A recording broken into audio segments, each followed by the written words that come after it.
오늘 하나님께서 우리에게 주신 말씀은 구약 시편 139편 7절로 12절, 신약의 말씀 로마서 8장 28절로 30절 말씀입니다. 먼저 구약의 말씀 시편 139편 7절로 12절의 말씀 봉독하겠습니다. 제가 말씀을 읽을 때 하나님의 계시 음성을 듣게 되시기를 바랍니다. 내가 주님의 영을 피해서 어디로 가며 주님의 얼굴을 피해서 어디로 도망치겠습니까? 내가 하늘로 올라가더라도 주님께서는 거기에 계시고 스올에다 자리를 펴더라도 주님은 거기에도 계십니다. 내가 저 동력 너머로 날아가거나 바다끝 서쪽으로 가서 거기에 머물지라도 거기에서도 주님의 손이 나를 인도하여 주시고 주님의 오른손이 나를 힘있게 붙들어 주십니다. 내가 말하기를 어둠이 와락 나에게 달려들어서 나를 비추던 빛이 밤처럼 되어라 해도 주님 앞에서는 어둠도 어둠이 아니며 밤도 대낮처럼 밝으니 주님 앞에서는 어둠과 빛이 다 같습니다. 아멘. 신약의 말씀 로마서 8장 28절로 30절 말씀입니다. 이제 제가 말씀을 봉독합니다. 하나님을 사랑하는 사람들, 곧 하나님의 뜻대로 부르심을 받은 사람들에게는 모든 일이 서로 협력해서 선을 이룬다는 것을 우리는 압니다. 하나님께서는 미리 아신 사람들을 택하셔서 자기의 아들의 형상과 같은 모습이 되도록 미리 정하셨으니 이것은 그 아들이 많은 형제 가운데서 맏아들이 되게 하시려는 것입니다. 그리하여 하나님께서는 이미 정하신 사람들을 부르시고 또한 부르신 사람들을 의롭게 하시고 의롭게 하신 사람들을 또한 영화롭게 하셨습니다. 아멘. 고맙습니다. 오늘은 대림절 두 번째 주일입니다. 촛불 두 개가 켜졌습니다. 어둠을 밝히는 촛불처럼 주님이 여러분 안에 계셔서 우리 어둠을 밝히시고 따뜻한 온기로 여러분을 따뜻하게 변화시켜 주시기를 주의 이름으로 부탁합니다. 루터는 이렇게 말한 바가 있습니다. 예수님이 만약 우리 안에 계시지 않는다면 하나님이 우리 하나님이 되신다, 이런 사실이 우리에게 무슨 의미가 있을까? 깔뱅도 이렇게 말한 바가 있습니다. 예수님이 십자가에서 우리 죄를 용서하시고 우리에게 생명을 주셨지만 예수님이 우리 안에 계시지 않는다면 예수님의 구원이 우리에게 어떻게 효력이 나타나겠는가? 이 말은 예수님이, 주님이 우리 안에 계시지 않으면 우리가 하나님과 인격적인 관계를 맺고 살아갈 수가 없고, 주님이 우리 안에 계시지 않는다면 그 구원의 역사와 구원의 효력이 우리 삶 가운데 성화의 능력으로 나타나지 못한다, 이런 사실을 강조하고 있습니다. 예수님이 우리 안에 계시기 때문에 우리가 하나님과 인격적인 관계를 맺고 살아가고, 주님이 우리 안에 계시기 때문에 주님 안에서 우리가 거룩한 삶을 살아갈 수 있게 된다라는 말씀이지요. 주님이 우리 안에 계시지 않으면 우린 그냥 평범한 사람들입니다. 그냥 부족함 그대로 살아갈 수밖에 없는 그런 사람들입니다. 그런데 주님이 우리 안에 계시기 때문에 우리가 하나님의 자녀로 살아갈 수가 있는 것입니다. 하나님이 우리 안에 계시기 때문에 주님이 주시는 그 위로와 소망으로 고난과 아픔을 이겨나갈 수 있는 것입니다. 하나님이 우리 안에 계시면서 끊임없이 공급해 주시는 그 은혜와 사랑의 힘으로 우리가 죄악과 불의를 이겨내고 또 거룩한 비전과 사명을 위해서 용기 내어 살아갈 수 있는 것입니다. 하나님이 우리 안에 계시기 때문에 그 힘으로 우리가 살아갈 수 있다라는 말씀입니다. 그래서 기독교는 하늘에 계신 하나님을 믿는 그런 신화적인 종교가 아닙니다. 다른 종교하고는 차이가 있어요. 하늘에 있는 보이지 않는 추상적인 신을 믿는 종교가 아니라는 말씀입니다. 사람의 몸을 입고 이 땅에 오신 그리스도, 그래서 우리 안에 계신 하나님, 그래서 그 하나님을 통해서 죄악과 타락으로부터 벗어나서 우리 안에 계신 성령을 통해서 날마다 호흡하듯이 하나님의 은혜를 날마다 순간순간 공급받으면서 일상생활 속에서 하나님과 더불어 살아가는 인격적 신앙이다라는 말씀이죠. 그래서 성령은 하나님께서 우리에게 불어넣어 주신 호흡, 루아흐라고 말하지 않습니까? 우리가 숨을 쉬듯이 성령 안에서 살아갈 때에 그 하나님의 은혜로 하루하루 순간순간 힘으로도 살아갈 수 있다는 말씀입니다. 인격적인 신앙이다라는 겁니다. 기독교는 신화적인 종교가 아니라. 그러므로 우리는 예배를 통해서 그리고 매일의 묵상과 기도를 통해서 하늘에 계신 우리 아버지가 그리스도를 통해 우리에게 임하시고 또 성령을 통해 우리 안에 계신다라고 하는 이 놀라운 신비를 경험해야 됩니다. 신앙생활은 하나님과 우리가 그리스도 안에서 성령 안에서 교통하는 신비라는 말씀이에요. 우리가 혼자라고 느낄 때, 외롭고 힘들다고 느낄 때, 두렵고 고통스럽다고 느낄 때 전능하신 하나님이 우리 안에 계신다. 그 하나님이 우리를 위로하고 계신다. 꽉 붙들어주고 계신다. 그리고 우리에게 능력을 주시고 친히 우리의 길을 아름다운 길로, 최선의 길로 인도하고 계신다. 이런 사실을 여러분 꼭 믿으시기를 바랍니다. 아까 우리 학생 기도했던 것처럼 우리 고아처럼 버려진 존재들이 아니다라는 말씀입니다. 하나님께서 우리를 창세전부터 예정하셨고 우리 안에 계시고 우리 안에서 우리를 날마다 이끌어가고 계신다. 이 사실이 얼마나 놀라운 신비 아니겠습니까? 우리 안에 계신 영광의 주님이 무너진 우리를 빛나게 하시고 죄로 얼룩지고 물든 우리를 깨끗하게 하시고 의롭게 하시고 연약한 우리를 거룩하게 하시고 강건하게 하신다. 이 말씀이 오늘 성경 본문을 통해 읽은 하나님의 말씀입니다. 실제로 우리가 하나님이 나와 함께 계신다 이거 믿을 때, 이것을 생생히 느낄 때는 언제냐? 우리가 연약하고 어려움에 처해 있을 때 하나님의 은혜를 더 생생하게 느낄 때가 많아요. 참 희한하죠.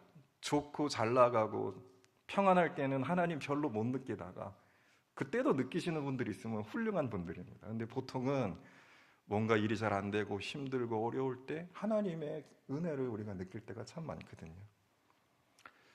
하나님은 우리가 힘들 때만 역사하는 분은 아닙니다. 하나님은 언제나 우리와 함께 하시는 분이시죠. 그런데 우리가 힘들고 어려울 때 하나님을 더 생생하게 느끼는 것은 우리가 하나님을 향해 가난한 마음을 갖기 때문입니다. 우리가 갈급한 영혼으로 주님께 나아가기 때문에 그때 하나님의 은혜를 더 생생하게 뚜렷하게 느끼게 되는 것이죠.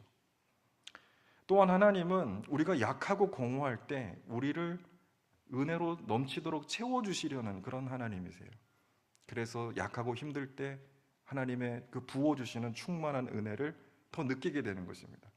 그러니까 비어있는 공간에 하나님 은혜로 채우시는 분이고 약해져 있는 우리를 강건하게 하시는 분이기 때문에 약할 때, 공허할 때, 힘들 때, 지칠 때 더 강력하게 임하는 하나님의 은혜를 느끼게 된다는 겁니다. 하나님은 또 사랑하심에 있어서 편애나 차별이 없으시거든요. 하나님은 모든 사람을 다 똑같이 공평하게 사랑하시는 분입니다. 햇볕을 의인과 악인에게 두루 비춰주시고 하나님께서 그 비를 의인과 악인에게 두루 내려주시는 것처럼 하나님은 누구 특별히 사랑하고 누구는 싫어하고 이런 분이 아니에요. 그럼에도 불구하고 성경을 보면 특별히 약자들, 고통받고 억눌린 사람들, 이런 사람들을 우선적으로 긴급하게 하나님께서 사랑으로 보듬어 안아주시기 때문에 하나님은 가난한 사람, 고아와 과부, 나그네와 이민자와 같은 사회적 약자들을 특별히 편애하시는 것처럼 보일 때도 있습니다. 하나님의 사랑의 긴급성입니다. 하나님의 사랑의 우선성이에요.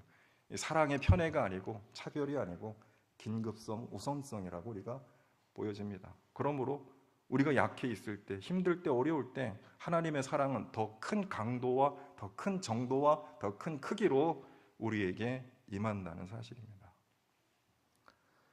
오늘 시편 139편 7절에서 다윗의 시라고 쓰여져 있습니다. 다윗은 그가 하나님의 영, 성령을 피해 숨을 곳이 없다, 도망갈 곳이 없다 그렇게 고백합니다. 그런데 우리가 하나님을 언제 피하고 도망치나요?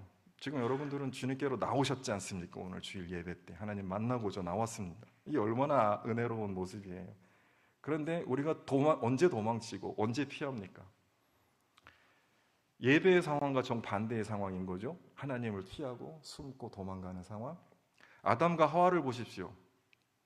창세기 3장 8절에 남자와 그 아내는 주 하나님의 낯을 피하여서 동산 나무 사이에 숨었다라고 말합니다. 아담과 하와가 왜 주님을 피하여 도망을 했는지. 또 요나를 보십시오. 요나서 1장 3절에도 요나는 주님의 낯을 피하여 스페인으로 도망갔다라고 말합니다. 죄를 지은 사람, 하나님 말씀에 불순종하는 사람의 특징 분명합니다. 하나님의 낯을 피하여 숨고 도망하는 것입니다. 죄의 속성이 하나님을 피하여 숨고 도망친다라는 겁니다. 죄가 하나님의 말씀과 충돌하기 때문에 죄로 인한 부끄러움, 불편함, 두려움, 죄책감 그런 것들을 모면하려고 회피하려고 하나님을 피하게 되는 것이죠. 결국 죄라고 하는 것은 우리를 하나님으로부터 멀어지게 하고 숨을 곳, 피할 곳으로 도망치게 합니다. 그래서 죄는 그 죄 자체보다도 그 죄로 인한 그 파급 효과가 더 커요. 죄는 우리를 하나님으로부터 빛으로부터 멀어지게 함으로써 점점점 우리의 어두움을 더 크게 하는 파급 효과가 있기 때문에 심각한 것이다라는 겁니다. 자, 그런데 다윗은 8절에서 뭐라고 고백합니까? 내가 하늘로 올라가도 주님께서는 거기 계시고 수월에다가 자리를 펴더라도 주님은 거기에 계십니다라고 고백합니다. 하나님 도무지 피할 곳이 없다. 하나님을 피해서 도망칠 곳이 없다. 왜요? 도망가면 거기에 이미 계시기 때문에. 하나님을 피하여 숨으면 거기에 계시기 때문에. 창세기도 보십시오. 아담이 숨었는데 아담아 내가 어디 있느냐 찾아오시잖아요. 그런 하나님이라는 거예요. 우리가 도망가고 피한 그 자리에 하나님이 계신다. 심지어 수올, 여러분 수올이 뭡니까? 히브리어로 무덤이란 뜻입니다. 땅 밑 세계라는 것입니다. 죽은 자들의 세상입니다. 거기에도 하나님이 계신다. 땅보다 더 아래에 있는 세계, 우리는 밑바닥이라고 표현하죠. 근데 밑바닥보다 더 아래, 거기가 수올이에요. 육신의 죽음, 영혼의 죽음, 절망적인 상태, 밑바닥이라고 표현하는데 그 밑바닥보다 더 밑바닥, 수올이죠. 거기에도 계신다. 그렇다면 하나님 거기서 뭘 하시는 걸까요? 우리가 종교적으로는 하나님은 천국에만 계신다, 지옥은 마귀가 있다라고 생각하지만 기독교는 그렇게 가르치지 않아요. 하나님이 계시지 않는 곳이 없어요. 지옥 한가운데도 하나님은 계세요. 뭐 하십니까? 거기서 10절을 보면 거기에서도 주님의 손이 나를 인도하여 주시고 주님의 오른손이 나를 힘있게 붙들어 주십니다라고 고백하는 겁니다. 하나님을 피해 도망친 우리를 찾아오셔서 주님이 우리를 붙잡아 주시고 죽음의 자리, 죄악과 절망의 자리에서 우리와 함께 하시고 거기로부터 우리를 건져 주신다고 다윗은 고백합니다. 제 팬이 왔죠? 예. 우리 얼마나 이쁜지 끝나고 막 저한테 과자 갖다 줘요. 저를 보고 싶어서 있는 거예요. 예, 즐겁게 들으십시오. 찬송 소리니까. 예. 네, 저랑 이제 왔다 갔다 이제 또 교창을 하고 있는데, 예, 고맙습니다. 그래서 우리가 밑바닥에 떨어져서 야 끝이라고 느꼈을 때, 죽음과 나락으로 곤두박질 쳐서 희망의 끈을 놓쳐버릴 때 망가져 있는 우리 자신, 나도 싫잖아요. 여러분 그런 모습 직면하고 싶습니까? 잘 되고 좋을 때야 내 모습 좋지요. 예쁠 때 내 모습 보고 싶죠. 망가지고 무너진 내 모습 직면하는 것이 참 어려워요. 그런데 하나님께서 그 망가진 내 모습 그냥 꽉 끌어 안아주시는 거예요. 오른손으로, 두 팔로 감싸 안아 주시는 거예요. 그냥 안아만 주십니까? 위로해 주시고 어둠 속에서 나를 건져내시고 내가 있는 어두움을 하나님의 빛으로 비춰주신다. 그냥 어둠 속에서 탈출시키는 정도가 아니고 내 어둠을 빛으로 밝혀주신다. 그래서 그 상황에서 피하게 하시는 것이 아니라 내 자리를 완전 생명의 자리로 변화시킨다. 그게 하나님의 은혜다라고 다윗이 오늘 시편을 통해 찬양하고 있는 겁니다. 이게 다윗만의 고백일까요? 이런 경험 없으신 분이 여기 어디 있겠습니까? 지치고 상한 나에게 조용히 다가와서 안아주시고 따뜻한 사랑으로 위로와 소망을 주시고 다시 일어나서 주님이 주신 비전과 소망을 향해 나가도록 용기를 주신 하나님의 은혜를 우리가 다 경험했을 거라는 말입니다. 그런 경험이 없다면 지금 이 자리 우리는 없을 거예요. 그런 경험이 있기 때문에 우리가 하나님을 알기 때문에 하나님을 믿기 때문에 이 자리에 나와서 하나님께 예배하는 것이죠. 이것은 비단 다윗만의 경험이 아니다라는 말씀이에요. 믿음은요 하나님의 선물이에요. 하나님이 주시는 선물입니다. 그래서 이 믿음에서부터 이 은혜로부터 나오는 겁니다. 믿음이 하나님의 은혜고 선물인데요, 이 하나님의 선물인 은혜, 여기서부터 믿음이 나오는데, 그 믿음, 은혜를 경험해 보지 못했다면 우리는 하나님 믿고 의지하며 살아갈 수 없기 때문입니다. 신앙은 과학적 사실이 아닙니다. 뭘 증명하는 것이 아니에요, 신앙은. 그런데 신앙은 영적인 사실입니다. 과학의 언어와 신앙의 언어는 다르죠. 과학의 논리와 신앙의 논리는 다릅니다. 과학적 사실과 신앙적 사실은 다르죠. 충돌하진 않습니다만 다르다라는 거예요. 신앙이 어떤 면에서 영적인 사실입니까? 하나님의 은혜와 사랑 안에서 죽음이 생명으로, 절망이 소망으로, 실패가 새로운 시작으로 변화되는 생생한 경험을 하기 때문에 그 경험 속에서 우리는 하나님의 살아계심을 증언하고 고백하게 되는 것입니다. 그래서 그것들을 가지고 하나님 앞에 나와 예배하는 인격적 경험적 사실이 바로 신앙입니다. 그래서 저는 신앙은 삶의 신비다, 이렇게 표현하고 싶습니다. 왜 신비입니까? 죽음이 생명으로 바뀌고 절망이 소망으로 바뀌고 어둠이 빛으로 바뀌는 놀라운 사건이기 때문에 우리는 그것을 가리켜 신비라고 말하는 것입니다. 그것이 무슨 추상입니까? 그 신비가 추상이에요? 없는 사실 허구입니까? 우리가 경험하는 현실이잖아요. 그렇기 때문에 신앙을 영적 사건이라고, 신비라고 말씀하는 거예요. 그러한 경험이 없이 이 자리에 앉아있는 분이 있겠냐라는 거예요. 그런 하나님의 은혜의 역사적 사실 앞에서 하나님이 살아계신 하나님이라고 증언하고 고백하기 때문에 우리가 하나님 앞에 나와 예배하고 믿고 살아가는 것 아니겠습니까? 다윗도 죽음의 자리에서 하나님의 은혜를 경험하고 거듭난 그 영적인 경험을 했기 때문에 오늘 시편 139편에서 노래하고 있습니다. 여러분, 이 찬양을 한번 곱씹어 보세요. 좋을 때 지어진 찬양이 아닙니다. 인생의 밑바닥에서 지은 찬양인 것을 여러분 금방 아실 겁니다. 밑바닥에 내동댕이 쳐서 절망하고 있을 때 하나님을 만난 후에 그 은혜의 고백으로 지은 찬양이라는 걸 여러분 아실 수 있을 거예요. 다윗이 그와 함께 하시는 하나님을 경험했기 때문에 그 하나님의 놀라운 은혜를, 그 위대한 신비를 지금 찬양으로 고백하고 있는 것입니다. 11절 12절에서 다윗이 뭐라고 말합니까? 어둠이 와락 내게 달려들어서, 별로 달갑지 않아요, 어둠은. 근데 어느 날 닥쳐온다 이겁니다. 와락 달려든다, 이렇게 표현했어요. 그래서 그 어둠이 너무너무 고통스럽고 힘들어서 나를 비추던 빛이 밤처럼 되어라, 이렇게 절망하고 자포자기했다라는 거예요. 그런 순간 있지 않습니까? 살아가다 보면. 그런데 뭐라 그랬습니까? 주님의 임재를 경험한 거예요. 주님 앞에서는 어둠도 어둠이 아니고 밤도 대낮처럼 밝으니 주님 앞에서는 어둠과 빛이 다 같습니다. 이렇게 다윗이 고백하고 있지 않습니까? 그에게는 어둠이지만, 그에게는 어둠만 있었지만 주님에게는 어둠이 아닙니다. 왜냐하면 주님은 완전한 빛이시기 때문이죠. 그가 어둠 속에 있을지라도 주님이 그와 함께 하시면 주님의 빛으로 그의 어두움이 대낮처럼 밝게 빛나게 된다라는 고백이에요.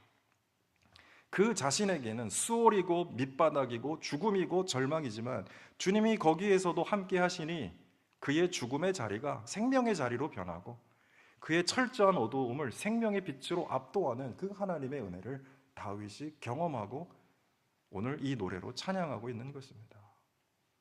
주 안에 있는 나에게 두려움이 변하여 기도가 되고 전날의 한숨 변하여 내 노래 되었다. 이런 찬양 있지 않아요? 그런 구원의 경험, 구원의 역사가 다윗에게 일어난 거죠. 사도 바울은 로마서에서 우리를 향한 하나님의 뜻이 무엇인지 분명하게 가르치고 있습니다. 로마서 8장 28절은 뭐라고 말합니까? 사도 바울의 위대한 선언이에요. 하나님을 사랑하는 사람들, 곧 하나님의 뜻대로 부르심을 받은 사람들에게는 모든 일이 서로 협력해서 선을 이룬다라는 것을 우리는 압니다. 여기서 모든 일은 뭘까요? 좋은 일, 기쁜 일도 포함되지만 힘든 일, 어려운 일, 내가 혐오하고 싫어한 모든 경험들까지도 포함되는 거예요. 없었으면 하는 기억조차도 포함되는 거예요. 그 모든 일이 협력해서 선을 이루게 하시는 것이 하나님의 뜻이다라고 사도 바울이 선언하고 있는 겁니다. 하나님의 뜻은 모든 일이 협력해서 선을 이루도록 우리를 인도하시는 것이, 그것이 하나님의 뜻입니다. 그것이 하나님의 의지예요. 그것이 하나님의 열심이시다라는 겁니다. 27절에서 우리가 오늘 읽지는 않았지만 성령께서 하나님의 뜻을 따라 성도를 대신하여 간구하신다. 여기 하나님의 뜻이 나오죠. 성령께서 하나님의 뜻을 잘 알고 성도들을 위해 친히 간구한다. 하나님의 뜻이 뭔데요? 우리를 지키시고 보호하시고 우리를 아름답게 만드시고자 하는 그 하나님의 의지를 성령께서 아시고 그 뜻을 함께 품고 우리를 위해 우리 안에서 기도하신다라는 말씀입니다. 성령은 하나님의 뜻대로 우리 연약함을 도우시고 우리가 그리스도의 형상으로 변화되어서 하나님의 존귀한 자녀로 살아가도록 우리의 존재와 삶을 변화시켜 주시는 분이십니다. 이것이 하나님의 한결같은 뜻이시다라는 말. 30절에서도 이렇게 말합니다. 하나님께서는 이미 정하신 사람들을 부르시고 또한 부르신 사람들을 의롭게 하시고 의롭게 하신 사람들을 또한 영화롭게 하셨습니다. 여기에서 깔뱅의 신학의 핵심적인 것들이 다 나왔죠. 예정, 선택, 칭의, 성화. 바로 이 성경 구절에서 핵심적인 기독교의 구원론, 기독교 신앙의 핵심이 이 고백에서 나오는 거죠. 하나님이 우리를 미리 정하시고 예정이시죠. 선택이시죠. 부르시고 그리고 의롭게 하시고 영화롭게 하신다라는 말씀이에요. 그러면 질문이에요. 하나님이 우리를 미리 정하셨다라고 했는데 그럼 미리 정하신 목적은 뭘까요? 하나님이 우리를 미리 정하신 목적, 그 뒷부분이에요. 왜 정하셨나? 뒤에 설명하고 있지 않습니까? 우리를 부르시고 의롭게 하시고 영화롭게 하시려고 우리를 미리 정하신 거예요. 하나님께서 우리를 미리 정하신 목적은 우리를 이 땅에서 의롭게 영화롭게 하시기 위함입니다. 그래서 그것을 위해서 우리를 의롭게 하시고 영화롭게 하시려고 미리 정하신 거예요. 우리를 그렇게 만드시겠다고, 우리를 그렇게 인도하시겠다고. 그래서 우리를 하나님의 자녀로 미리 정하셨고, 그래서 우리로 하여금 그리스도를 본받아 하나님의 형상이 되도록 하셔서 이 땅에서 하나님의 형상으로서 하나님의 영광과 하나님의 빛을 드러내게 하시도록 하나님이 우리를 돌보시고 인도하신다라고 바울은 선포하고 있는 겁니다. 이게 하나님의 뜻입니다. 이것이 우리를 향한 하나님의 뜻입니다. 종종 예정론을 오해하는 경우가 있습니다. 그 예정론이 되게 좀 불편하신 분들이 있어요. 왜냐하면 예정론을 오해하기 때문에. 하나님이 창세전에 영원전에 우리를 미리 정하셨다라는 성경의 가르침, 이것이 예정론인데 이것을 마치 우리의 운명이 오래전에 이미 결정되어서 우리는 하나님에 의해 미리 딱 세팅된, 미리 정해진 운명에 따라 살아간다는 이런 운명 결정론 또는 숙명론으로 이 예정론을 오해하기 때문에 불편하게 느끼는 거예요. 그러나 전혀 아닙니다. 성경에서 말하는 예정론은 그런 것이 아니에요. 하나님은 우리의 삶을 주관하고 다스리시지만 우리의 운명을 미리 결정해 놓고 그 숙명 안에 우리가 살아가도록 일방적으로 강압적으로 우리를 지배하는 분이 아닙니다. 지배라는 말은 하나님하고 아예 관계가 없는 단어예요. 하나님은 우리를 주관하시고 인도하시고 섭리하시지만 지배하시지는 않아요. 그것은 속박 아닙니까? 하나님이 우리를 속박하시려고, 우리를 구속하시려고, 우리를 그렇게 창세전부터, 그건 영원한 저주 아닙니까? 그렇게 이해한다면 성경은 그렇게 말하고 있지 않아요. 하나님이 우리에게 주신 가장 값진 선물 가운데 하나는 그리스도 안에서 누리는 온전한 자유입니다. 신앙의 본질은 자유예요. 그래서 루터도 그리스도인의 자유라는 그런 논문을 쓴 바가 있습니다. 신앙의 선물은요, 하나님 안에서 누리는 완전한 자유, 완전한 평화. 우리가 아까 찬송했지 않습니까? 평화, 하나님 주신 선물, 그 놀라운 평화, 하나님 선물이죠. 하나님이 우리에게 주신 선물은요, 자유고 평화지 억압이나 속박이 아니다라는 사실이에요. 그렇게 종교생활 하지 마시자고요. 복음을 율법으로 바꿔내가지고 이렇게 하면 벌 받는다, 이렇게 하면 하나님이 우리한테 진노하신다, 이런 식으로 하나님의 말씀을, 하나님의 사랑을 율법과 속박과 억압으로 그렇게 바꿔놓지 말자고요. 그런 거 가지고 정죄하고 판단하지 말자고요. 하나님께서 우리에게 주신 놀라운 선물은 평화와 자유, 사랑과 은혜다라는 말씀입니다. 모든 속박과 억압으로부터의 자유, 하나님 주신 선물이에요. 하나님 안에 있을 때만 누리는 특권이에요. 모든 억압과 속박으로부터의 자유, 또한 온갖 욕망과 집착으로부터의 자유, 하나님 있을 때만 누릴 수 있는 자유예요. 우리가 얼마나 많은 욕망과 얼마나 많은 그런 집착에 시달리며 살아갑니까? 하나님 안에 있을 때 비로소 우리는 자유롭게 됩니다. 하나님 주신 선물이에요. 주님의 은혜 안에서 우리의 본질, 우리는 하나님의 자녀다, 하나님의 형상이다라고 하는 우리의 참 모습을 되찾고 예수님처럼 그렇게 주님을 사랑하고 이웃을 사랑하고 내 자신을 소중히 가꾸어 나가는 삶의 자유, 이것이 하나님께서 원하시는 우리의 삶이라는 것입니다. 성경의 예정론은 우리 운명이 결정되었다고 말씀하지 않습니다. 혹시 예정론 그렇게 가르치고 있는 분들이 있다면 잘못 알고 있다고 분명히 말씀해 주십시오. 운명 결정론, 숙명론이 예정론이 아니다라는 것이에요. 우리의 삶은 하나님 안에서 미래를 향해 활짝 열려 있습니다. 우리는 세계를 향해 하나님 안에서 활짝 열려 있어요. 예정론의 핵심은 하나님이 우리를 하나님의 자녀로 결정하셨다. 창세전부터 미리 우리를 하나님의 사람으로, 하나님의 자녀로 정하시고 우리를 그리스도의 형상으로 자라나도록 끝까지 사랑하시고 돌보시기로 결단하시고 작정하셨다. 그걸 정하셨다라는 것이지 우리 운명을 결정하셨다, 정하셨다라는 뜻이 아닙니다.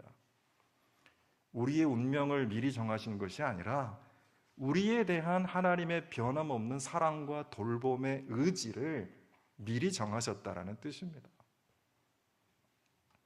우리를 향한 하나님의 마음은 우리의 감정이 시시각각 변하는 것처럼 상황과 조건에 따라 왔다 갔다 하는 것이 아닙니다. 창세전부터 결정되셔서 영원토록 변함이 없으세요. 우리를 향한 하나님의 사랑은 창세전부터 미리 결정되셔서 영원토록 변함이 없으신 거예요. 우리가 약할 때는 더욱 강력하게 작동합니다. 우리가 공허할 때는 더 충만하게 작동합니다. 그래서 모든 일이 협력해서 선을 이루시도록 하나님은 끝까지 책임지시는 거예요. 그게 예정론입니다. 이런 하나님의 은혜를 한번 생각만 해보세요. 마음이 든든하지 않습니까? 우리를 향한 이 하나님의 놀라운 은혜를 생각하면 담대해지지 않습니까? 누구한테 가서 우리가 아부를 하겠습니까? 누구한테 가서 아쉬운 소리 하겠습니까? 이것이 우리가 누리는 은혜의 특권이다라는 사실입니다. 지난주 수요일에 참 좋은 행사가 있었습니다. 제가 인돈 학술원 원장으로 섬기고 있는데요. 제29회 한남 인돈문화상 시상식이 있었습니다. 올해 수상자가 조선의 그리스도인 벗들, 조금 이름이 그죠? 딱 이게 입에 안 맞죠? 조선의 그리스도인 벗들, Christian Friends of Korea 영어로 이 단체가 선정되었습니다. 이 단체는 유진벨 선교사, 인돈 가문의 출발이 유진벨 선교사니까 그분의 한국 선교 내한 100주년 기념이었던 1995년에 설립된 단체죠. 그때부터 그 정신을 이어가자, 선교의 정신을 이어가자라는 뜻으로 지금까지 이제 선교 활동을 하고 있는 단체인데요. 지난 28년간 한결같이 북한을 대상으로 해서 북한에서 가난과 또 재난으로 굶주리고 있는 북한의 주민들, 그리고 북한의 결핵, 특히 C형, B형 간염 뿐만 아니라 여러 가지 질병으로 고통당하는 북한의 주민들, 아무런 토달지 않고 아무런 조건 없이 그리스도의 사랑으로 섬기는 일을 해온 아주 귀한 단체입니다. 상당히 귀한 단체인데 개성에서도 병원을 만들고 아동병원 만들었는데 그 병원은 1905년에 감리교 선교회에서 개성이 지은 선교병원인데 저는 북한 정권 들어와서 모든 선교시설이 다 파괴된 줄 알았는데요. 1905년에 지어진 그 건물 병원을 지금 계속 병원으로 활용하고 있다. 하나님의 선교가 지금 북한 정권 안에서도 이어지고 있구나. 이런 증거를 보여주는 아주 귀한 단체입니다. 그래서 이 북한 정권도 이들의 그 사랑과 봉사, 여기에 신뢰를 보내면서 이들의 자유로운 왕래와 활동을 보장해 주었다고 합니다. 이들의 이 증언을 들어보면 이 그리스도의 사랑이 이 정권과 이념을 뛰어넘는 얼마나 강력한 증거이냐, 이런 것들을 되새겨 보게 된다는 겁니다. 조선의 그리스도인 벗들, 이 한국 이름도 사실 북한 사람들이 직접 지어준 이름이래요. 그러니까 북한 사람들이 직접 장명을 해줬답니다. 우리의 친구인데 그리스도인 친구다. 그래서 조선의 그리스도인 벗들이다, 이렇게 이름을 지어줬다 그래요. 그리스도인 친구, 이 이름이 갖는 신뢰와 무게가 얼마나 큽니까? 이게 대단한 선교지, 꼭 전도지 들고 나눠주면서 예수 믿으세요 하는 것보다 그리스도의 사랑을 실천함으로써 당신은 그리스도인 친구야 라는 인정을 받는 것이 더 훌륭한 선교 아닙니까? 근데 또 놀라운 사실은요, 신앙과 선교의 자유가 없는 그 땅에서도 대면 관계가 구축이 되면 전도를 한다는 거예요. 그러니까 전도를 하고 있다는 거예요. 성경 공부도 하고. 그것도 참 놀라운 사실이었어요. 선교가 되는구나. 그런데 이제 수상소감을 했던 그 조선의 그리스도인 벗들 수상자 대표, 원래 이제 이 크리스천 프렌즈 오브 코리아의 그 사무총장은 하이드 린튼이라고 그 이뉴 선교사님 넷째 며느리, 그러니까 인도온 선교사님의 넷째 증손자 며느리, 예, 뭐 그렇게 됩니다. 이번에 이제 사무총장인데 미국에 있어서 못 오셨고 한국에 있는 분들 세 분이 이제 수상자 대표로 왔어요. 그 중에 한 분이 폴란드 사업가예요.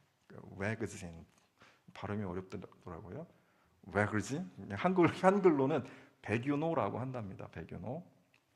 이분이 이제 북한에 그린하우스를 보급하는 사업을 하시는 분인데, 그린하우스하고 비닐하우스는 차이가 있다고 엄청 강조하시더라고요. 비닐하우스는 비닐로 만드는 집이고 그린하우스는 유리로 만드는데 그 농업 생산력이 2배에서 5배가량 차이가 난대요. 친환경적이고. 그래서 이거를 북한에 보급하는 활동을 하시다가 이 크리스천 프렌즈 오브 코리아, 여기 조선의 그리스도인 벗들과 연결되어서 자원봉사 활동을 하고 있답니다. 이 크리스천 프렌즈 오브 코리아는 100% 자원봉사 단체라고 합니다. 그런데 이분이 폴란드 출신이잖아요. 그러니까 어렸을 때 공산주의를 경험했다는 거예요. 그 공산주의의 참상과 비극을 알기 때문에 북한에 가서 섬기는 일에 사명감을 느끼고 있다는 거예요. 그런데 주변에서 이렇게 물어본대요. 야, 북한에 들어가는 거 두렵지 않느냐? 이렇게 사람들이 걱정 어린 질문을 할 때 이분이 유대인 돕다가 독일인 그 강제 수용소에 수용되었던 이 코리텐붐의 이야기를 인용하면서 대답을 했다고 합니다. 여러분 잘 아실 겁니다. 이 코리텐붐에 관한 이야기들은 많이 소개가 되어져 있기 때문에 이 코리텐붐과 그의 가족, 이 코리텐붐은 네덜란드에서 태어났는데 나치 유대인 탄압에 쫓기는 그 유대인들을 피신시켜주고 보호해주다가 이분과 그 가족들이 모두 독일 강제 수용소에 수용되게 되었습니다. 그 강제 수용소에서 고초를 당했던 이야기들이 우리에게 소개가 되어서 여러분 잘 아실 겁니다. 그런데 이제 추운 겨울날 강제 수용소에는 날마다 점호를 하는 시간이 있어서 사람들 아침 일찍 연병장에 집결시켜 놓고 점호를 하는데, 추운 겨울날이기 때문에 안쪽에 서면은 사람들 열기 때문에 따뜻하지만 바깥에 서면은 냉기로 인해서 추위가 뭐 말도 못한다는 거예요. 그래서 사람들이 서로 안쪽 자리를 차지하려고 자리 다툼을 한다는 거죠. 참 비극적인 현실 아닙니까? 그런데 이 코리텐붐은 다른 사람들이 안쪽에 설 수 있도록 자기는 일부러 늘 바깥쪽에 섰다는 거예요. 그랬을 때 누가 물어봤대요. 당신은 춥지 않냐? 왜 서로 안쪽에 서려고 그러는데 왜 당신은 맨날 바깥쪽에 일부러 서냐? 그랬을 때 이 코리텐붐이 이렇게 말했대요. 하나님의 뜻 안에 있는 사람은 언제나 따뜻합니다. 하나님의 뜻 안에 있는 사람은 언제나 따뜻합니다 라고 말했다고 합니다. 이 백윤호 씨, 백진 씨도 우리가 주님의 뜻 안에 있을 때 나는 두렵지 않다. 주님과 함께 가는데 뭐가 두렵냐? 그리고 주님과 함께 있을 때 내 마음이 따뜻해진다. 그리고 우리를 통해 북한 주민들이 주님의 따뜻한 사랑을 느끼게 될 거다. 이렇게 수상소감을 하면서 우리에게 큰 감동을 주었습니다. 사랑하는 교회 여러분, 주님의 뜻, 우리를 향한 변함없는 사랑이시죠. 그래서 주님의 뜻 안에서 우리를 향한 하나님의 이 영원하신 사랑과 은혜를 느끼며, 그것이 하늘에 있는 것이 아니라 하나님의 사랑이 내 안에 있고 특별히 우리가 어려움을 당할 때 그 삶의 자리에 있다라는 사실을 믿고 여러분 언제나 위로받고 평안하고 담대하게 되시기를 바랍니다. 그리고 성령님이 주님의 뜻대로 우리를 위하여 간구하듯이 우리도 누군가를 주님의 사랑으로 따뜻하게 품어주면서 그리스도의 사랑과 은혜가 나누어지고 전해질 수 있도록 그렇게 살아가는 저와 여러분, 우리 교회 될 수 있기를 주의 이름으로 부탁합니다. 기도하시겠습니다. 고마우신 하나님, 감사합니다. 우리를 사랑하시고 우리를 자녀 삼으시고 우리를 의롭게 하시고 거룩하게 만들어 가신 하나님의 은혜 감사합니다. 특별히 창세 전부터 이 놀라운 계획을 결정하시고 또 영원토록 이 하나님의 놀라운 섭리의 의지를 이루어 가시는 은혜 감사합니다. 하나님의 이 귀한 뜻, 놀라운 뜻 앞에 항상 주님과 교통하는 우리들 되게 하여 주시고 주님 뜻 안에 살아가며 용기와 은혜를 가지고 하나님께 찬양하고 또 고통당하는 이웃들의 눈물을 닦아주며 따뜻한 사랑으로 품어 안을 수 있는 우리들 될 수 있도록 주님 인도하여 주옵소서. 우리 주님 예수 그리스도의 이름으로 기도드리옵나이다. 아멘.